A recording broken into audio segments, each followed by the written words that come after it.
विजय विश्व तिरंगा प्यारा, झंडा ऊंचा रहे हमारा।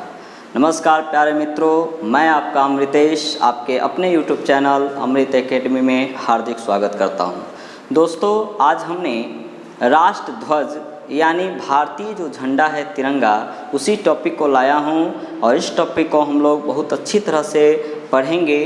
इसे आप लोग अच्छे तरह से डील करेंगे और इस टॉपिक से संबंधित जितने भी क्वेश्चन होंगे उसको एक एक करके हम लोग याद करने का प्रयास करेंगे। आइए शुरू करते हैं। राष्ट्र ध्वज। राष्ट्र ध्वज को इंग्लिश में नेशनल फ्लैग कहा जाता है। दोस्तों, भारत का जो राष्ट्र ध्वज है तिरंगा, इसकी लंबाई और चौड़ाई का अनुपात होता है 3:2। इसको इस क्वेश्चन से मैक्सिमम लोग किस चीज़ में फंसते हैं, इसको रखेंगे ध्यान। देखिए, अगर पूछा जाए भारत का जो राष्ट्र ध्वज है यानी तिरंगा, उसकी लंबाई चौड़ाई का अनुपात कितना है, तो हमेशा रखेंगे 3:2 है। लेकिन इसी में कभी कभी पूछ देता है कि राष्ट्र ध्वज यानी तिरंगा की जो चौड़ाई और लंबाई का अनुपात क्या है, तब रखिएगा ध्यान। पहले चौड़ाई पूछ रहा है, यहाँ लंबाई इसको सूचित कर रहा है, चौड़ाई इसको, तो लंबाई चौड़ाई पूछे तो 3:2। लेकिन इसमें कभी कभी पूछ देता है चौड़ाई और लंबाई का अनुपात क्या है, तब क्या हो जाएगा, पहले 2 उसके बाद 3 रखेंगे ध्यान। इसमें मैक्सिमम लोग फंसते हैं जल्दीबाजी में, इसलिए अच्छी तरह से पढ़ लेंगे इसको। अब आता है कि राष्ट्र ध्वज सबसे पहले किस देश के द्वारा और कब फहराने की शुरुआत हुई है। तो राष्ट्र ध्वज विश्व में पहली बार फहराने की शुरुआत 1219 ईस्वी में डेनमार्क देश के द्वारा हुई थी। लेकिन पूछा जाए विश्व का सबसे पुराना झंडा यानी राष्ट्र ध्वज किस देश का है, तब रखेंगे ध्यान, मिस्र का है। इसी को इंग्लिश में हम लोग इजिप्ट कहते हैं। यानी यहाँ 3 तरह का क्वेश्चन हो गया। विश्व में झंडा फहराने की शुरुआत कब हुई, तो 1219 ईस्वी में। किस देश के द्वारा, तो डेनमार्क के द्वारा। और विश्व का सबसे पुराना झंडा किसका है, मिस्र का यानी इजिप्ट का। अभी हम लोग विश्व में तो पढ़े, लेकिन भारत का जो तिरंगा है ये आपके सामने में है। इस तिरंगे को आप लोग बचपन से देखते आ रहे हैं और इसका सम्मान करते आ रहे हैं, और झंडे का सम्मान करना हमारा मौलिक कर्तव्य में शामिल है। झंडा में 3 कलर होता है। ये 3 में सबसे ऊपर होता है केसरिया, बीच में सफ़ेद और सबसे नीचे हरा। इसमें एक चक्र भी होता है। ये क्या होता है इसी को समझेंगे। सबसे पहले तो रखेंगे दोस्तों याद, इसमें जो केसरिया है यह शौर्य, साहस, बलिदान या शक्ति का प्रतीक है। दूसरा सफ़ेद शांति, सत्य और पवित्रता का प्रतीक है। तीसरा हरा जीवन समृद्ध, कृषि प्रधान या हरियाली का प्रतीक है। यानी हम लोग कह सकते हैं कि केसरिया शौर्य और शक्ति बलिदान का प्रतीक है। यानी भारत एक शक्तिशाली देश है, भारत बलिदान करना जानता है, इसी को सूचित करता है केसरिया रंग। दूसरा है सफ़ेद। सफ़ेद है शांति, सत्य और पवित्रता का प्रतीक। यानी भारत केवल शक्तिशाली ही नहीं है, बलिदान करना ही नहीं जानता है, उसके साथ साथ सत्य पर चलते हुए पवित्रता के साथ और शांति के साथ हम लोग रहना जानते हैं, भाईचारा की स्थिति रखते हैं। यही सत्य को, सफ़ेद को डिनोट करता है। तीसरा है हरा। हरा है जीवन समृद्ध, कृषि प्रधानता या हरियाली। यानी भारत एक कृषि प्रधान देश है, इसी को सूचित कर रहा है हरा रंग। भारत कृषि की बदौलत जीवन यानी कि पूरा जो लाइफ है उसको आगे बढ़ाने में लगा है, और इसी को सूचित कर रहा है हरा रंग। अब आता है क्वेश्चन दोस्तों कि यह तीनों जो रंग हैं, हरा, सफ़ेद और ये केसरिया, ये तीनों रंग यह किसने दिया था, तो ये तीनों रंग को चुनने वाले महात्मा गांधी हैं, जिसे हम लोग बापू के नाम से जानते हैं। इनका पूरा नाम मोहनदास करमचंद गांधी है। दोस्तों, तो आपसे पूछा जाए केसरिया रंग किसने दिया है तिरंगा में, तो महात्मा गांधी ने। सफ़ेद रंग किसने दिया, महात्मा गांधी ने। हरा रंग किसने दिया, महात्मा गांधी ने। या सीधा पूछा जाए आपसे राष्ट्र ध्वज में या तिरंगे में जो रंगों का प्रयोग होता है उस रंग को किसने चुना था, तो महात्मा गांधी ने। अब आता है ये 3 रंग इसको चुना, लेकिन ये 3 प्रतीक हम लोग पढ़े हैं, यानी केसरिया किसका है, सफ़ेद किसका है या हरा किसका प्रतीक है, तो वो किसने दिया है, प्रतीक को किसने दिया, तब रखेंगे ध्यान एस राधा कृष्णन ने। अब ये जो तिरंगा है इसमें एक चक्र है, चक्र। अब चक्र के विषय में क्वेश्चन पूछा जाए कि यह चक्र किसका प्रतीक है, तो रखेंगे प्रगति और उत्थान का है। यानी भारत प्रोग्रेस कर रहा है, भारत विकास कर रहा है, भारत उत्थान कर रहा है। उसी इस पहिए की तरह जिस तरह चक्का आगे बढ़ता है उसी प्रकार से हम लोग आगे बढ़ रहे हैं, उसी को सूचित कर रहा है यह चक्र। चक्र में जो रंग होते हैं वो गहरा नीला होता है, जिसको इंग्लिश में नेवी ब्लू कहते हैं।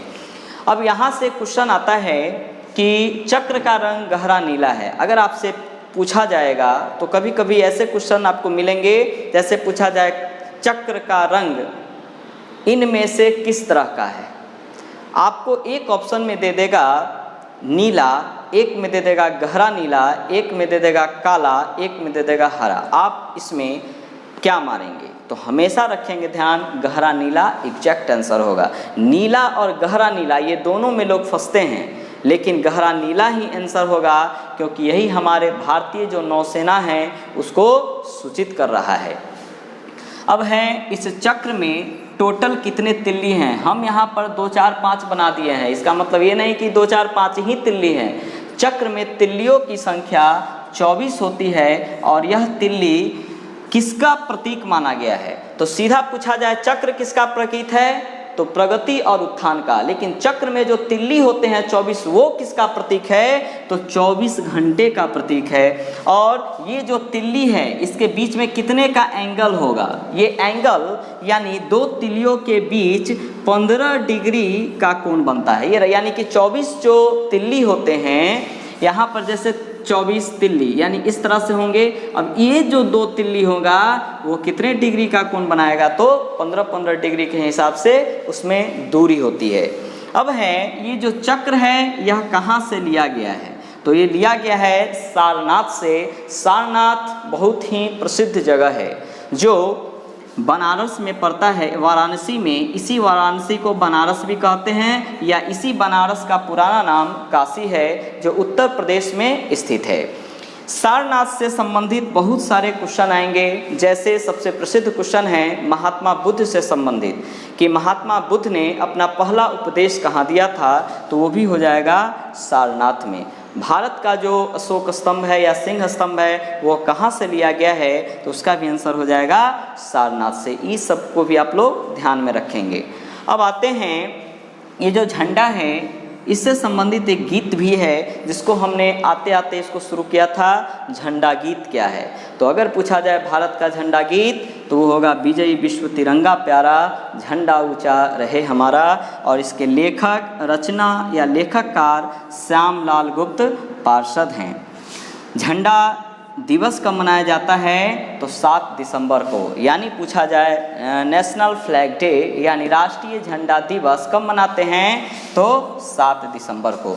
इसको आप लोग निश्चित याद रखेंगे। अब है ये जो राष्ट्र ध्वज यानी तिरंगा है इसको किसने बनाया था, डिजाइन किसके द्वारा किया गया, तो राष्ट्र ध्वज का डिजाइन पिंगली वेंकैया ने किया था, जो आंध्र प्रदेश के एक युवक थे। डिजाइन पूछे तो ये, लेकिन इसको प्रस्तुत किसने किया था, यानी संविधान सभा में जब राष्ट्र ध्वज को अपनाने की मांग की गई तब इसको संविधान सभा में किसने लाया, तो बनाया पूछे डिजाइन किसने किया राष्ट्रध्वज को, तो पिंगली वेंकैया ने। लेकिन राष्ट्रध्वज को प्रस्तुत संविधान सभा में किसने किया, तो हंसा मेहता ने। इसको आप लोग भूलेंगे नहीं। अब है राष्ट्रध्वज को संविधान सभा द्वारा कब अपनाया गया, तो ये डेट्स मोर इम्पोर्टेंट होगा, मोस्ट इम्पोर्टेंट 22 जुलाई 1947। यानी राष्ट्र ध्वज को 22 जुलाई 1947 को अपनाया गया। यानी इस 3 में से 3 तरह से पूछे जाते हैं। पहला, राष्ट्र ध्वज का डिजाइन किसने किया? तो पिंगली वेंकैया ने। ये कहाँ के थे? तो आंध्र प्रदेश के एक युवक हैं। संविधान सभा में राष्ट्र ध्वज को किसने प्रस्तुत किया? तो हंसा मेहता ने।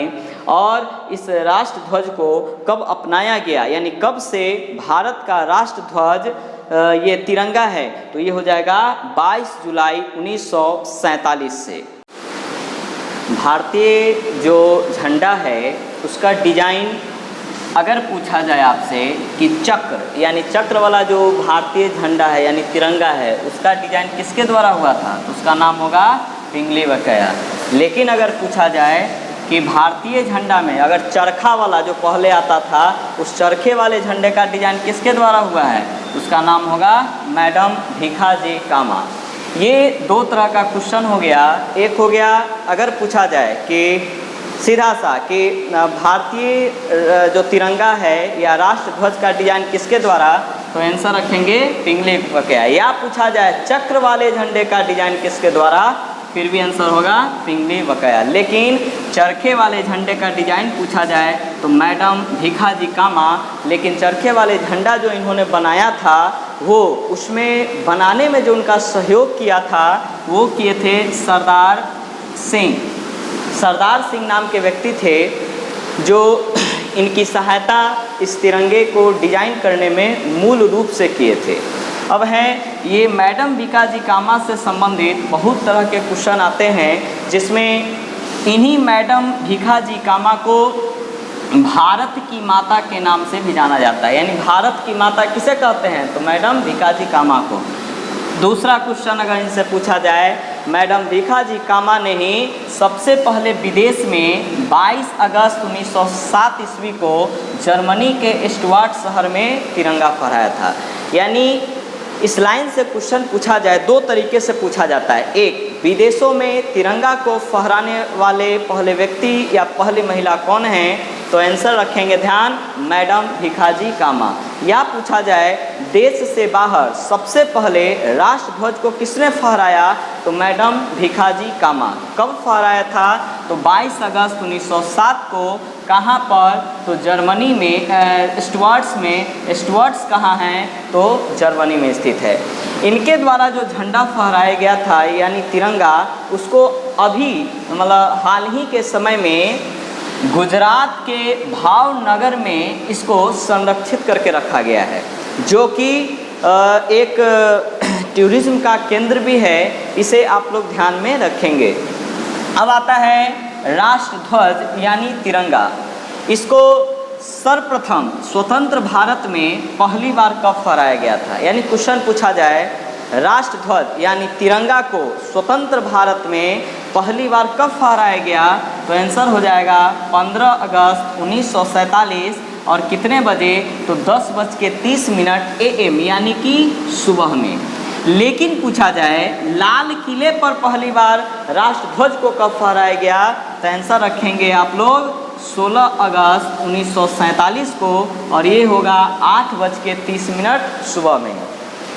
अगर आपसे पूछा जाए, चूँकि हम लोग के यहाँ आजकल झंडा भी प्रदर्शन करने का अधिकार है, तिरंगा को हम लोग प्रदर्शित करते हैं, तो तिरंगा को पहली बार कब प्रदर्शित किया गया था? यानी प्रदर्शन करने का अधिकार कब मिला? तो पहली बार प्रदर्शन जो किया गया था तिरंगे का, वो 14 अगस्त 1947 की मध्य रात्रि को। लेकिन कोई भी निजी संस्था है, शिक्षण संस्था है, या भारत के जितने भी नागरिक हैं यानी भारतीय नागरिक, उनको राष्ट्र ध्वज प्रदर्शन करने की अनुमति कब की गई? यानी हम लोग अगर कोई भी भारतीय नागरिक है वो, या निजी संस्थान है वो, या कोई भी शिक्षण संस्थान है वो, इन सभी को यह ऐसा अधिकार है कि वो अपने तिरंगे को यानी राष्ट्र ध्वज को प्रदर्शन कर सकता है। ऐसी अनुमति 26 जनवरी 2002 से मिली है। और किस अधिकार के तहत? तो अधिकार का नाम है भारतीय ध्वज संहिता 2002। यानी इस लाइन से क्वेश्चन पूछा जाएगा, भारतीय नागरिकों को राष्ट्र ध्वज प्रदर्शन करने की अनुमति कब दी गई? तो आंसर रखेंगे 26 जनवरी 2002 को। किस अधिनियम के तहत? उसका नाम होगा भारतीय ध्वज संहिता अधिनियम 2002 के तहत। अब है राष्ट्र ध्वज को फहराना हम लोग का मौलिक अधिकार है, यानी राष्ट्र ध्वज को हम लोग फहराते हैं। अगर कोई रोक सकता है, अगर कोई रोकने का प्रयास करता है तो इसके विरोध में हम लोग न्यायालय तक जा सकते हैं। यही मौलिक अधिकार है मुख्य रूप से। और राष्ट्र ध्वज जो मौलिक अधिकार बनाया गया है, कब बनाया गया? तो 2004 ईस्वी में। किस अनुच्छेद के तहत बनाया गया? तो 19 का 1 का अ के तहत। और इसको बनाने में यानी राष्ट्र ध्वज को फहराना मौलिक अधिकार किसकी अध्यक्षता में बनाया गया? तो उसका आंसर होगा BN खरे, जो सुप्रीम कोर्ट के मुख्य न्यायाधीश थे। अब आता है इससे क्वेश्चन क्या क्या बन सकते हैं। तो क्वेश्चन नंबर 1, राष्ट्र ध्वज फहराना क्या मौलिक अधिकार है या नहीं? तो रखेंगे ध्यान, मौलिक अधिकार है। राष्ट्र ध्वज फहराना मौलिक अधिकार कब बना था? तो आंसर रखेंगे ध्यान 2004 ईस्वी में। इसको किस अनुच्छेद के तहत रखा गया है? तो अनुच्छेद 19 का 1 का अ के तहत। तीसरा, मौलिक अधिकार बनाना, राष्ट्र ध्वज को मौलिक अधिकार किसकी अध्यक्षता में बनाया गया था? तो रखेंगे ध्यान, सुप्रीम कोर्ट के मुख्य न्यायाधीश थे, उनका नाम होगा BN खरे। उन्हीं की अध्यक्षता में इसको मौलिक अधिकार का रूप दिया गया। अब है चंद्रमा पर। हमेशा रखेंगे ध्यान, भारत एक ऐसा देश है जो चंद्रमा पर भी अपना राष्ट्र ध्वज यानी तिरंगा फहरा चुका है। और चंद्रमा पर राष्ट्र ध्वज को फहराने वाला भारत चौथा देश है, यानी दुनिया का चौथा देश भारत है जो चंद्रमा पर तिरंगा फहराया था। अब आता है क्वेश्चन दोस्तों कि भारत कब चंद्रमा पर ये फहराया था, यानी तिरंगा फहराया था? तो याद रखेंगे 2008 ईस्वी में। अब है क्वेश्चन, भारत चौथा देश है तो हम लोग से बड़े या हम लोग से पहले किसने चंद्रमा पर तिरंगा को फहराया है? तो सबसे पहले अमेरिका ने 1969 ईस्वी पर में चंद्रमा को पर जाके अपना राष्ट्र ध्वज फहराया था। दूसरा देश होगा रूस, तीसरा ब्रिटेन और चौथा देश है भारत। दोस्तों, राष्ट्र ध्वज को फहराना हम लोग का एक अधिकार भी है, एक सम्मान के श्रेणी में भी आता है। लेकिन आप लोग हमेशा रखेंगे ध्यान कि राष्ट्र ध्वज केवल 3 ही स्थान भारत में हैं जहां अस्थायी रूप से फहराने का प्रावधान है। यानी हर जगह अस्थायी रूप से झंडा फहराने की अनुमति संविधान में नहीं है। अस्थायी रूप से केवल 3 स्थान पर, एक होगा संसद भवन, दूसरा राष्ट्रपति भवन और तीसरा सुप्रीम कोर्ट। यानी यही 3 ऐसे स्थान हैं जहां पर अस्थायी रूप से तिरंगा फहराने की अधिकार दी गई है। अब है राष्ट्र ध्वज को यानी तिरंगा को कब झुका देने की परंपरा है? तो जब भारत में राष्ट्रीय शोक होता है उस समय राष्ट्र ध्वज को झुका देने का प्रावधान है।